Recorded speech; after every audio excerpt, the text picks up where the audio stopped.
Good morning, fans of the new network. It is James Ernest of Sarah's Playlist. We are so excited to have the band manager of the Ozark Mountain Daredevils. He is Dwight Gleen, and we are going to talk all about the band and when it shines, the final tour starting this year and running all the way through the end of 2025. So we are excited about that. Fortunately, there is time left for you to see them. Dwight, thank Well, you for joining us.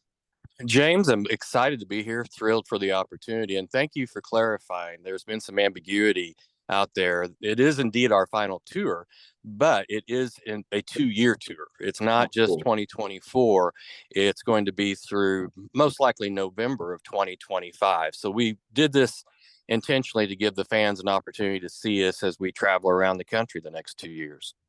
That is awesome. Yeah, I was going to say it's always good to be transparent and give them the opportunity to see you all that way. If they're like, shoot, we definitely got to see them at least one more time. They can figure out what cities to go to, and yeah, I mean it should be a phenomenal tour.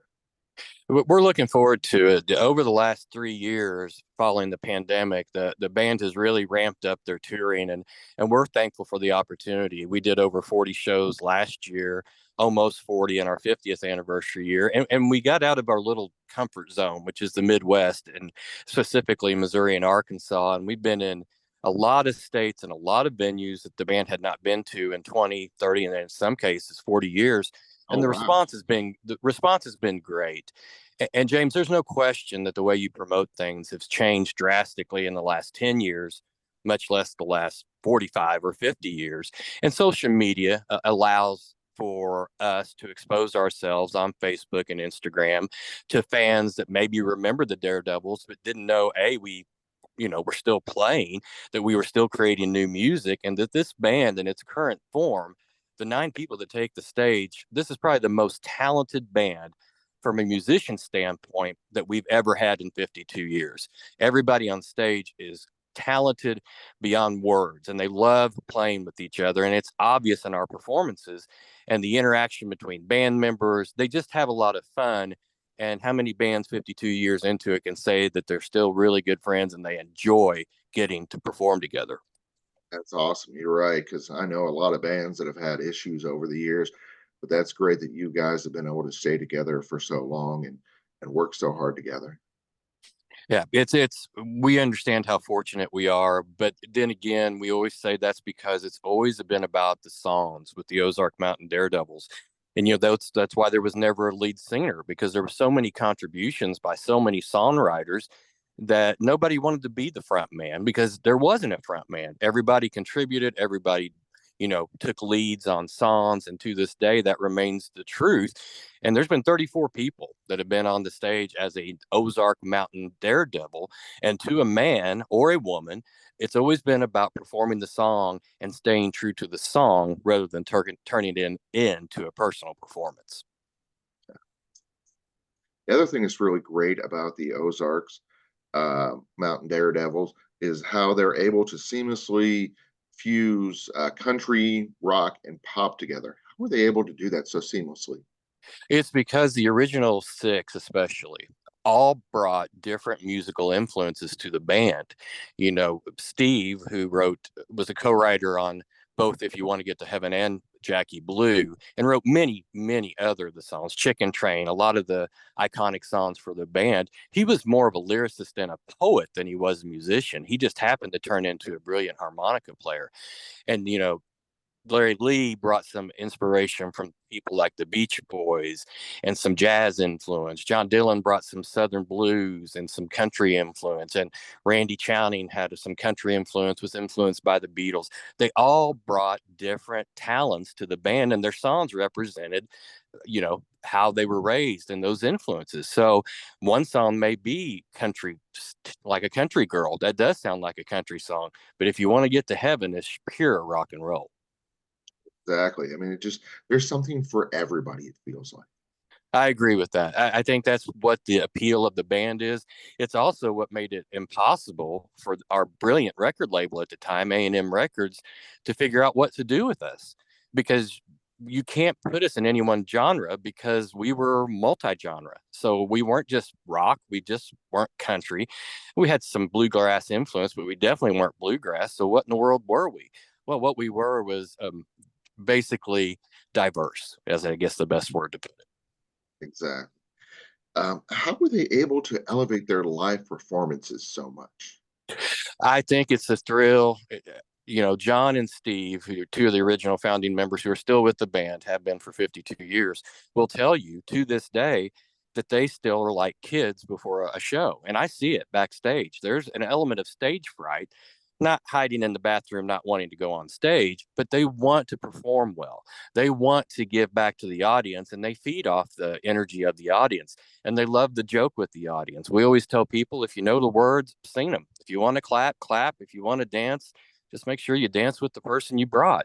It's all about having fun because we really believe that music is a universal language. It's communal.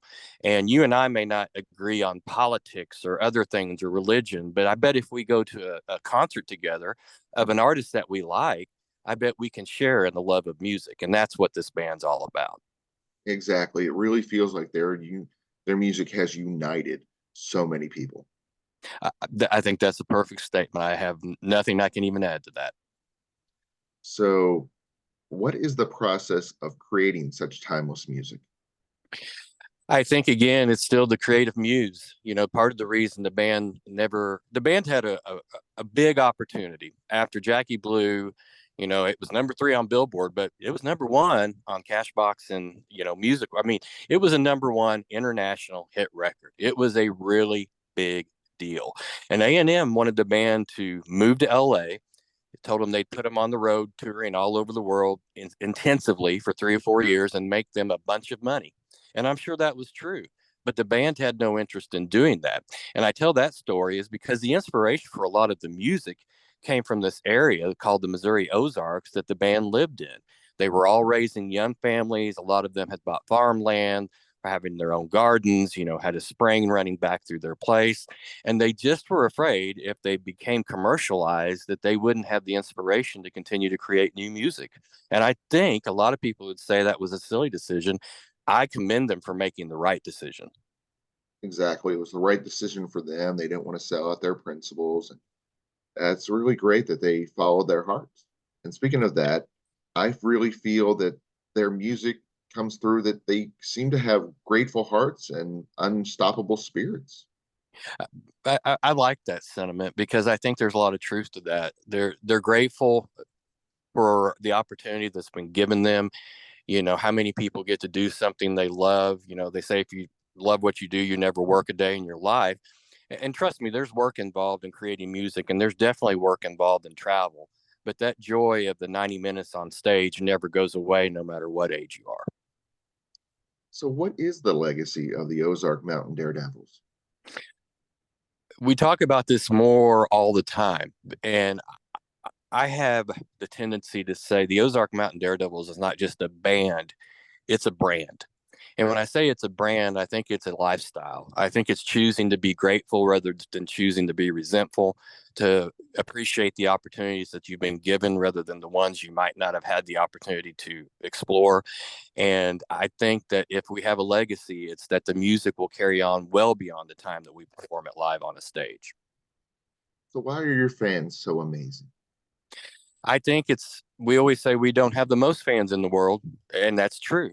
We have the most loyal and we have the most diverse. And now, when you've been doing this for this long, we're now into 4 generations of people that have enjoyed the Ozark Mountain Daredevils. We have grandfathers and sometimes great grandfathers bringing 4 and 5-year-old kids to the show because they love Chicken Train, or Cobblestone Mountain, which sounds like a nursery rhyme.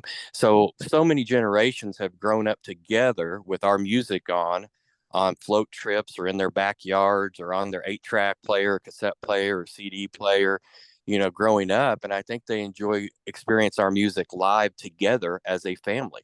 And I think that's also rare. You had mentioned a decision they had to make about not moving out or not over touring or not selling out and just copying everyone else. I think another big decision they made, which definitely seems to be the right one, was getting rid of the cosmic corn cob thing.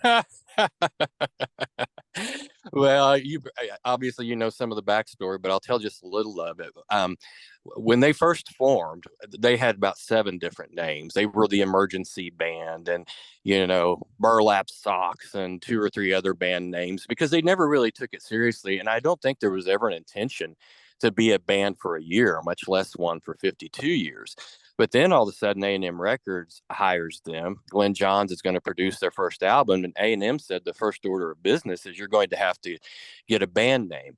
Well, they've been using the name Family Tree for about a year, a solid year. Well, there was a band in the Northeast that already had the trademark for Family Tree.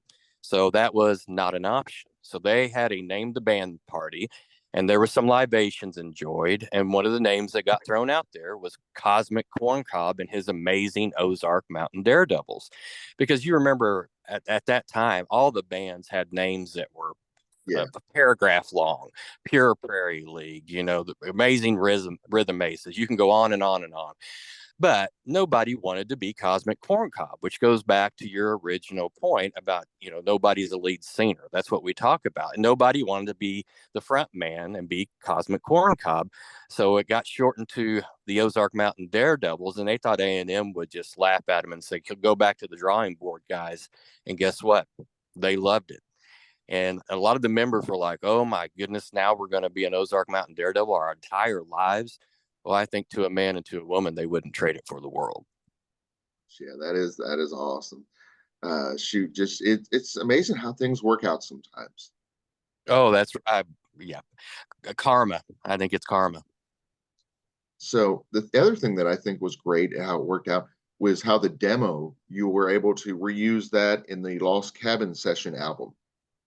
Yeah, the demo was paid for by John Hammond Sr., the president of CBS Records, who discovered Bob Dylan and Woody Guthrie and so many. I mean, you can go on and on and on. And one of the owners of the original theater that we performed in was in New York and had a rough cassette of our band doing about 5 or 6 songs.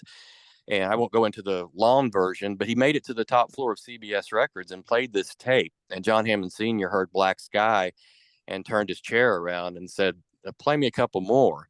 And he said, these guys have got something, and said, I'm going to send somebody down for you guys to record a demo.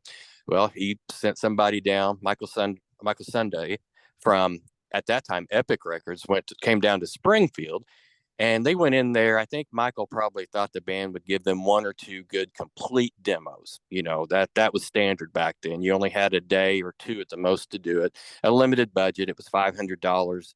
At that time was a lot of money, but it still wasn't enough to record for 3 or 4 weeks. It was a couple of days. Well, the band knew it was their opportunity. They were together, they were tight, and they put down 24 songs. Oh, wow. Well, that tape went back to New York, and Michael and John Hammond Sr. listened to it, decided they would pass on it. But now the band owned that tape, and that tape was what eventually ended up with A&M Records on David Anderley's desk that Glenn Johns heard and led to the band being signed. The other thing I understand that played a role in them surviving and doing so well was there was some type of unplugged performance by candlelight. It was when they after Glenn and David had heard the demo in David's office, they decided to come to Kansas City, Missouri, to Cowtown Ballroom, which is where the band performed a lot in the early days. Their production or their management company, Good Karma, put on shows at the Cowtown Ballroom, and the Daredevils were put on a lot of shows. So they came to Kansas City, and the band was still pretty raw and learning how to be a live performing band. It's different to sit around and play music for each other or even do demos than to be in front of a live audience. And they knew Glenn Johns and David Anderley were there. They were nervous and they weren't their best. They would tell you that. But the management, Stan Plesser, God rest his soul, asked Glenn and David to come back to what was called the Good Karma House, where the band would stay when they were up there and just hang out with the guys. Well, they sat down, lit some candles. The first song they did, Sitting in the Circle, was Beauty in the River. And Glenn Johns got up and goes, I've heard enough. We're going to sign you. So they just needed to be in a relaxed environment and let the lyrics and the music get to Glenn, get to David. And that led to an A&M record contract. That is so cool. And it really feels like songs like, if you want to get to heaven, basically changed the band's life forever. It did. You can write every amount of any number of songs that you want to write. They may be the greatest songs in the world, but especially in 1973, they had to be heard on radio for them to become a thing. And luckily, that song and the brilliant lyrics struck a chord, and that became their first Billboard Hot 100 hit. I think it got to number 22 or 23, but it was such an iconic song. And those lyrics, if you just listen to the lyrics today, they hold up. You can say that about every Daredevil song. They still hold up.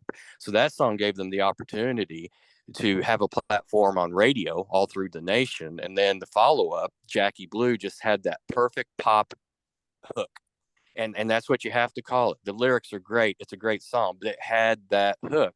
And you know immediately, six measures into Jackie Blue, or if you want to get to heaven, what song it is. And how many songs can say that? You know immediately when you hear the first six bars of Jackie Blue what you're going to hear. And I bet if you and I were walking through a department store right now and it started playing, we would know it instantly. Exactly. It's that classic, it's that iconic that you just like recognize it right away. Yeah, it's phenomenal. And then before we started, you had told us a story about Jackie Blue and about how they had to downplay the drug dealer. If you could tell us of that again. Yeah, Larry Lee was working on this song while the band was recording their second album, It'll Shine When It Shines, up at the Rudy Valley Ranch in Aldridge, Missouri, in this pre-Civil War home where that album was recorded in the middle of the woods, which was, iconic in itself. And they were going on a lunch or dinner break, and Larry was sitting at a stand-up piano playing the melody for what would become Jackie Blue, and Glenn Johns walked by and asked him what he was working on, and he told him, he said he wasn't really done with it yet, but well, Glenn said, I love it. We need to work that up. Well, they worked it up, and Glenn said, well, it has to be about a female. And the original concept for what became Jackie Blue was about a drug dealer friend that the band knew from Springfield that had issues, was moody, melancholy. But Glenn wanted it to be about a female. So, without going into great detail, Larry and Steve Cash came in. Steve was a brilliant lyricist. And in a period of about 30 to 45 minutes, Jack had a sex change, the lyrics got changed, and all of a sudden you had Jackie Blue. That is awesome. And then, I mean, gosh, they have performed so many places around the world, so many times. Um, but I understand there was some really interesting stuff that happened in Europe. They were able to do a European tour back in 1976, and what was amazing to them is you're going in some of these countries, Czechoslovakia, Norway, some of these places they played, they weren't naturally English speaking people. And a couple of the latest album when they went over there, which I believe was Car Over the Lake, had just come out, and they were doing songs off of it. And to their amazement, not only were they playing for full houses, but everybody in the audience knew every word to every track. They were singing along to these songs that the band barely knew because they had just recorded it. And they were just overwhelmed with, the outpouring of love and affection they received from those European fans. And I believe they toured Europe at least twice more in that time period. And part of us wish we could go back now, but a promoter has to put a bunch of gigs together to make it, worth our while, because we're a big band now. We're 9 and sometimes 10 people on stage. So that's a big travel party. But they fondly remember the European tours and the ability they had to perform for those fans. And we still have an amazing amount of European fans, Canadian fans. We have a huge following in Australia. Talk about bucket lists. I don't know if we'll get it done, but boy, wouldn't it be fun to go do an Australian tour? Oh gosh, yeah, Australia is a great place.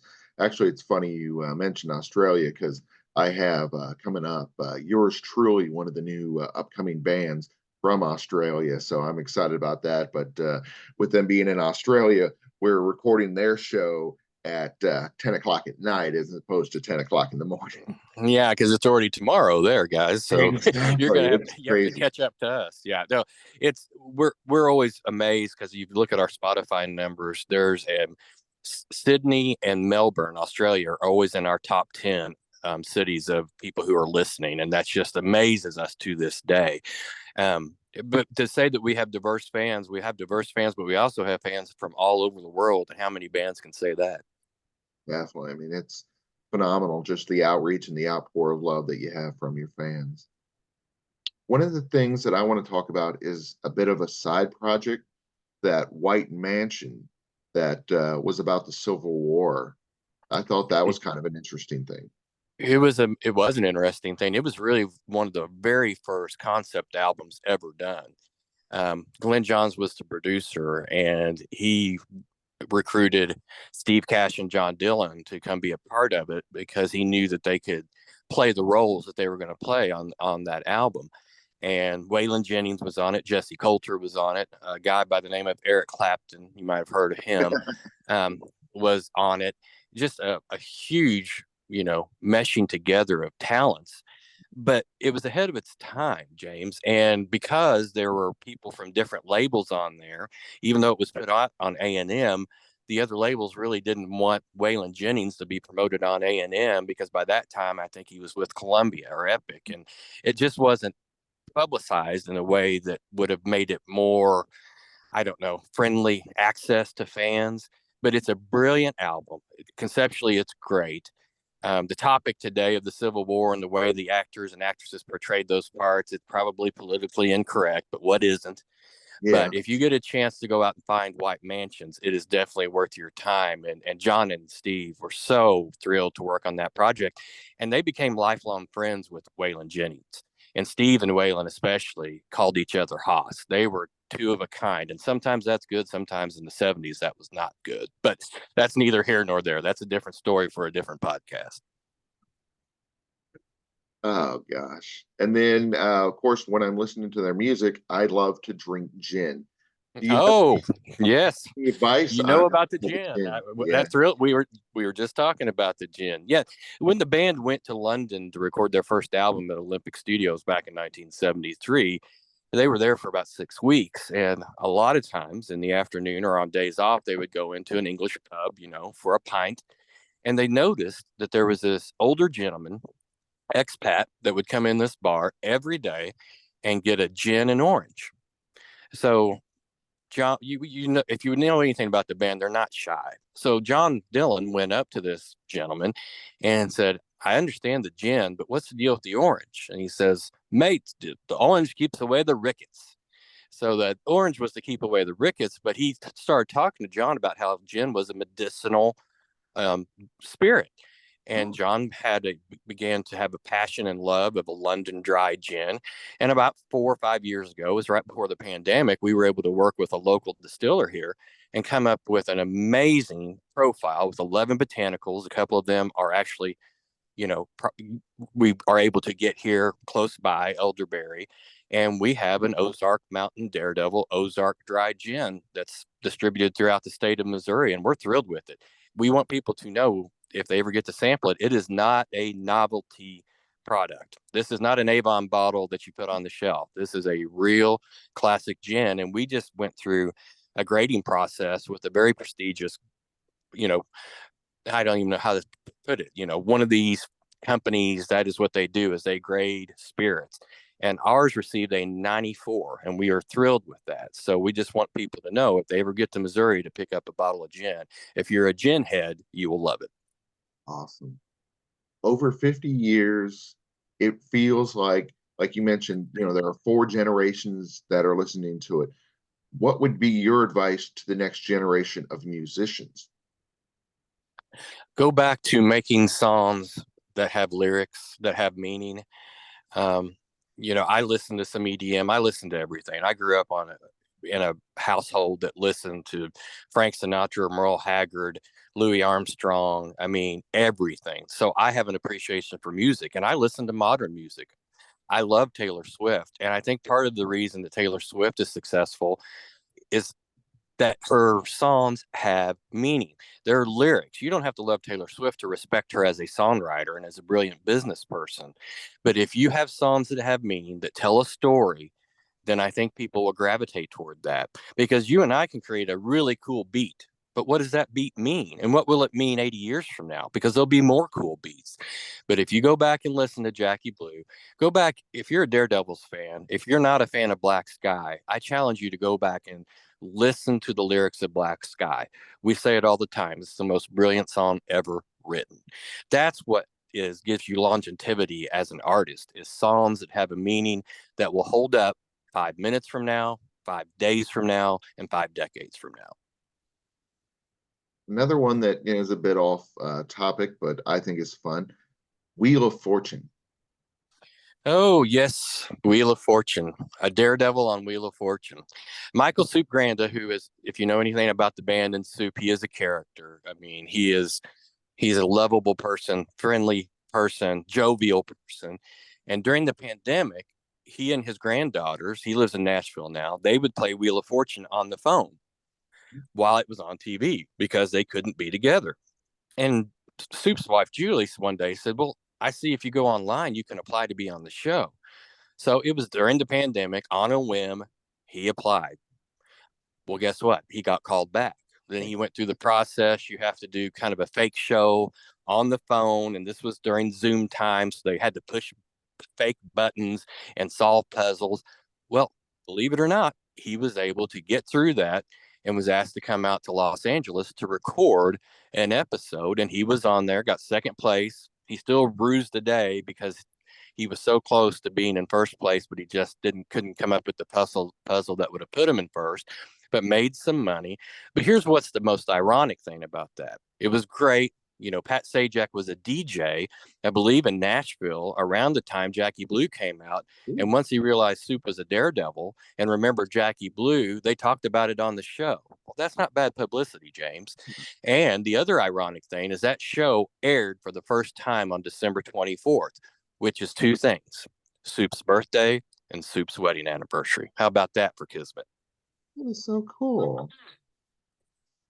Um, they played so many places, but I would think one of the highlights would be the Grand Ole Opry. Without question. We've been lucky enough now to do it twice. And in 1972, do you think there was any chance of the Ozark Mountain Daredevils appearing at the Grand Ole Opry? No, but not Well, back then. one thing that does is I will applaud the Opry for understanding that music is not just any one genre.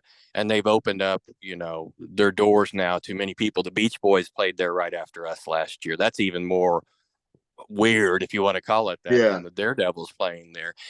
But we were very happy. There's a common connection with the Opry, and that the wonderful woman that books the acts that appear on the Grand Ole Opry is actually from Southwest Missouri. And oh, actually, her parents are good friends with my parents. And I didn't know this when I blind emailed her, but she was a fan of the band.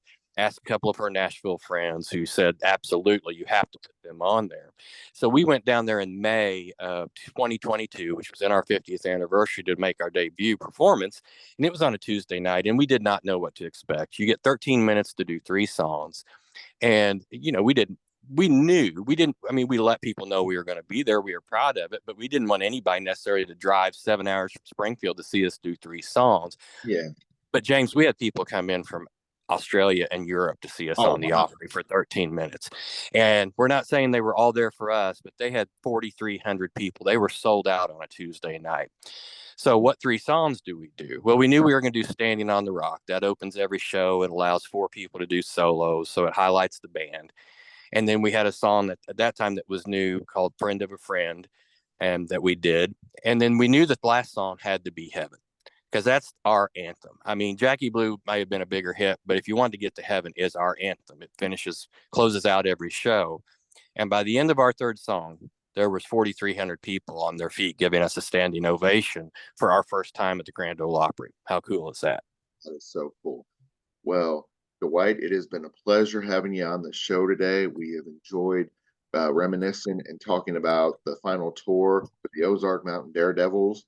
And we are just so excited about when it shines.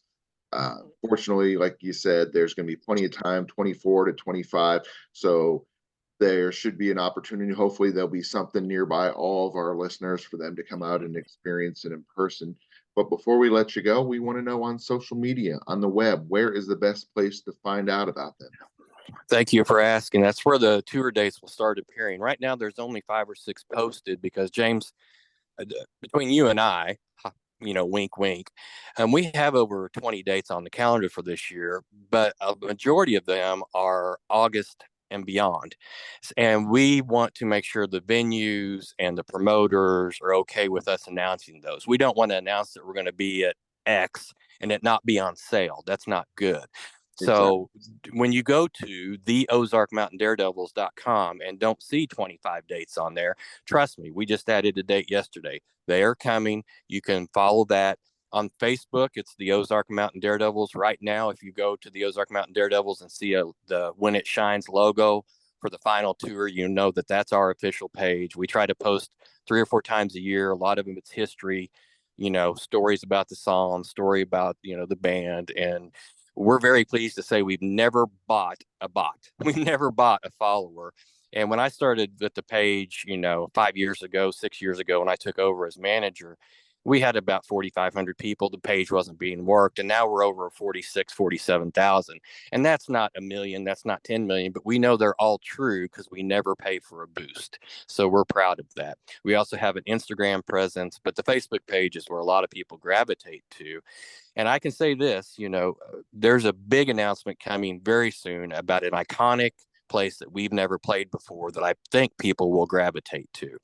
And we're going to be in Tennessee, Pennsylvania, Michigan, Wisconsin, Arkansas, Kansas. We're going to be outside of Missouri. So stand by, stay with us. We're adding shows as we speak. I think we'll end up doing probably 40 this year and probably that many next year, James, because there seems to be an appetite for the music of the Ozark Mountain Daredevils. That is awesome. Well, we enjoyed having you on the show.